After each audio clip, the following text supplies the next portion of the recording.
Hi everyone, I'm Sarah Raycamp, the Assistant Extension Agent in Agricultural Economics with CTAR. Today I'm presenting on the livestock industry and the impacts of COVID-19. I'll be covering four topic areas. First, I'll present a snapshot of livestock in Hawaii before the COVID-19 pandemic. Secondly, I'll address the question, how has the national livestock industry changed? Then, how have things changed in Hawaii with COVID-19? And finally, I'll touch on what's next. So first, a snapshot of the state's livestock industry to provide some context. The data I'm using come from the 2017 Census of Agriculture. We can see in the pie chart, livestock makes up 26% of the market value of agricultural products sold in Hawaii. This chart is showing value of sales of different commodity groups in Hawaii. I've put 6 commodity groups along the x-axis organized by value of sales with the livestock commodities in red. Aquaculture has the highest value of sales of the livestock commodities at $74 million, and cattle is at about $35 million in sales value in 2017. In this slide, I'm presenting percentage change in sales for different livestock groups between 2007 and 2017. Overall, you can see that animal sales have increased during this time period by 75%, shown in the top bar in red. Aquaculture had a fourfold increase in sales between 2007 and 2017, while specialty animals such as colonies of honeybees and sheep and goats showed increases as well. Now, the data I just showed provided a pre-COVID snapshot of the livestock industry in Hawaii, but there have been disruptions since the beginning of the pandemic. The following slides will focus on the national livestock industry. The U.S. meat supply chain is estimated to lose $20 billion this year. The left map shows the locations of where processing plants have been shuttered or closed permanently due to the COVID-19 pandemic.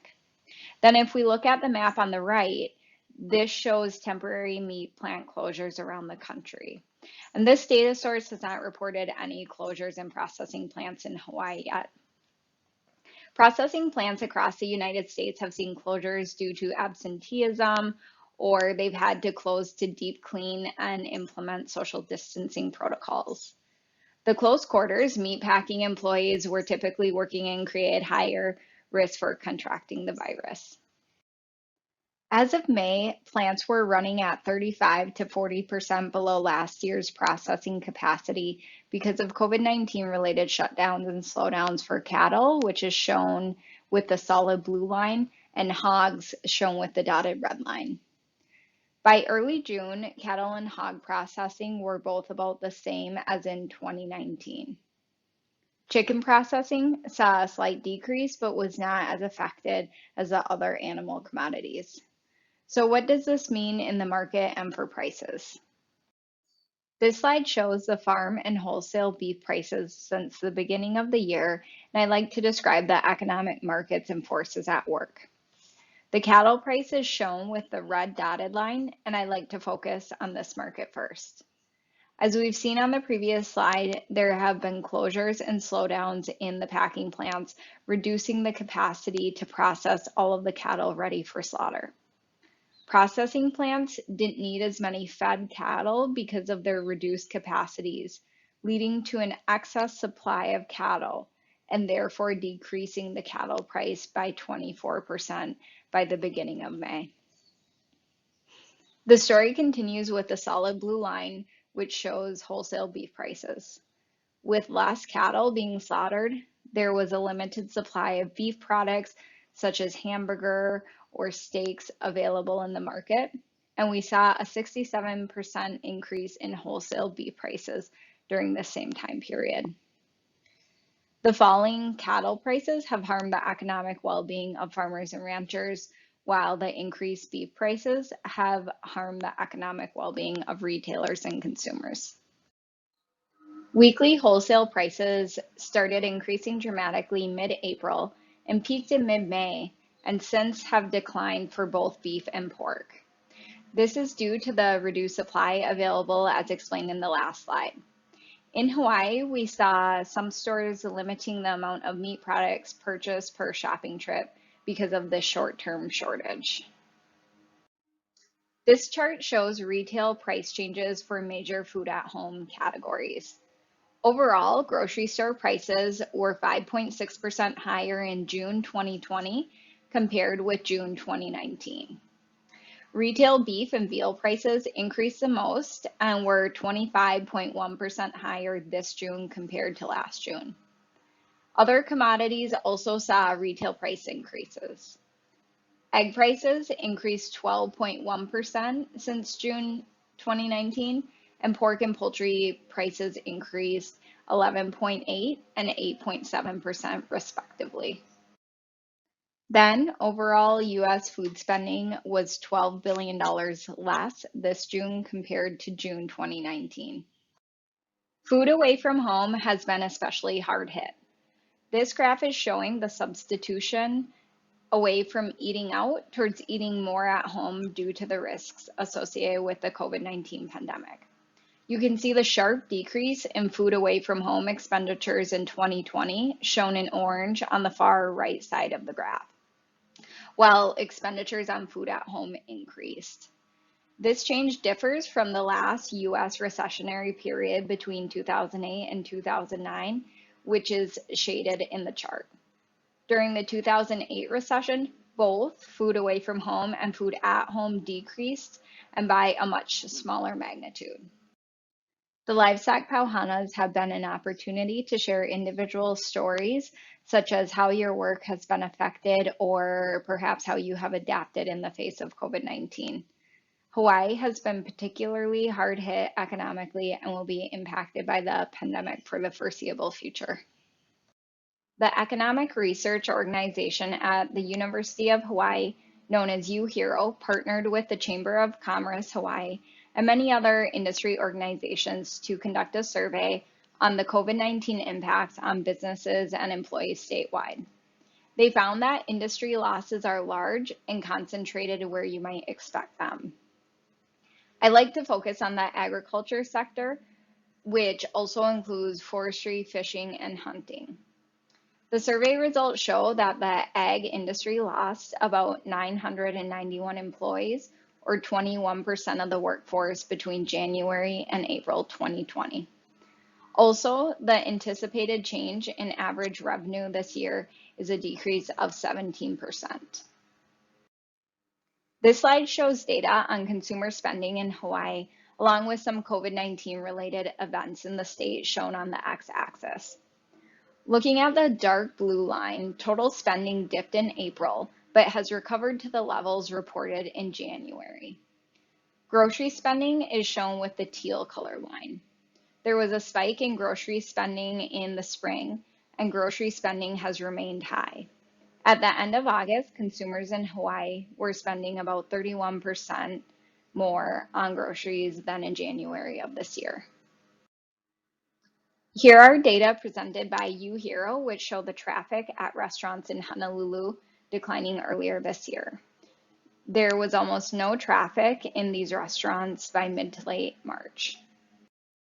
There has been anecdotal information about changes in local food purchases, particularly in the growth of community-supported agriculture, or CSAs. FarmLink Hawaii is an aggregator and online food hub with pickup and delivery options on Oahu. They do offer fish, meat, eggs, and dairy in addition to produce. In an article in Civil Beat, Rob Baraka, the CEO of FarmLink Hawaii, has reported that orders from individual online shoppers skyrocketed from 171 in January and February to almost 2,400 in March and April. Now, looking forward to what's next. The health pandemic is not going to be over in the near term, and economic recovery will take years. This graph shows average consumer expenditures in the United States in the light blue color and in the Honolulu metropolitan area shown in purple. Consumers in Hawaii spend 18.1% of their household budget on food, the second largest budget category.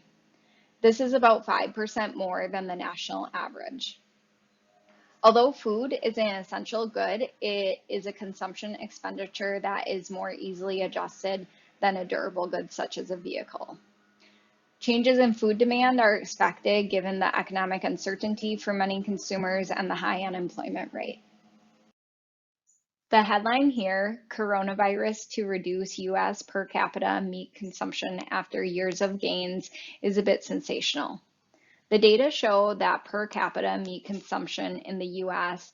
was approximately 221 retail pounds in 2019. The University of Missouri forecasts show an anticipated decrease in per capita meat consumption through 2025, but still at levels higher than 2018. The PPI, or Producer Price Index, measures the average change in prices paid to domestic producers for their output. The USDA's Economic Research Service publishes monthly PPI forecasts on their website. There are a number of commodities, but today I'll focus on the farm-level cattle. The PPI data show that year-over-year prices for farm-level cattle have decreased 11%. Cattle prices are forecasted to decrease between 3 to 6% in 2020. Then, in 2021, cattle prices are forecasted to increase from between 1 to 3%. You can see that there are different forecasts for wholesale beef and other products shown below. Having the information from this presentation may be useful if you're thinking about how to pivot your operation in an innovative way or redirect policies depending on your connection to Hawaii's livestock industry. I've listed here a number of different organizations that have been providing information and resources, especially in response to COVID-19. Also, there will be a number of useful presentations from my colleagues on specific tools to use. I particularly like the Oahu Agriculture and Conservation Association's website, and the image I pasted on the right is from the grants and loans section of their website. The resources are not aimed specifically at Oahu producers or businesses, but relevant if you're on an outer island or another entity type. This slide is highlighting some state marketing efforts that could be a good starting point since the processes or platforms are already in place to market the Hawaii brand or direct market to consumers. Many of you may already be familiar with the Seal of Quality or Made in Hawaii branding programs. Then I'd like to bring your attention to the Hawaii Agriculture and Food Products Directory, which is a searchable database of local farmers, vendors, and products. Then, Buy Hawaii Give Aloha is a free portal that was recently developed by the Hawaii Department of Business, Economic Development, and Tourism. This website is a way to find Hawaii businesses that make more than 75% of their total product offerings in Hawaii. I have an example here of Darryl Distribution, which I found on the website, and they deliver grass-fed beef, lamb, bison, and pork from Kauai. So there are a lot of questions surrounding the food and agricultural economy in Hawaii that we don't yet have the appropriate data to answer. As we know, many times national level data or averages may differ or not represent the landscape in our state accurately. In terms of COVID-19 and its impacts, the situation is still evolving. I'd like to bring your attention to the Food Dollar Series, which is a USDA data product that measures annual expenditures by US consumers on domestically produced food. It helps us better understand our food costs by showing the value added by each industry group for every dollar spent on food. This food dollar is focused on the US food system, but we're working on a project to better understand the regional food system in Hawaii. I will welcome and appreciate any thoughts you may have on impactful data for our food and agricultural industries. Thank you for attending today's presentation. Again, I welcome any input. I'm happy to share resources, and I look forward to engaging with you in the future.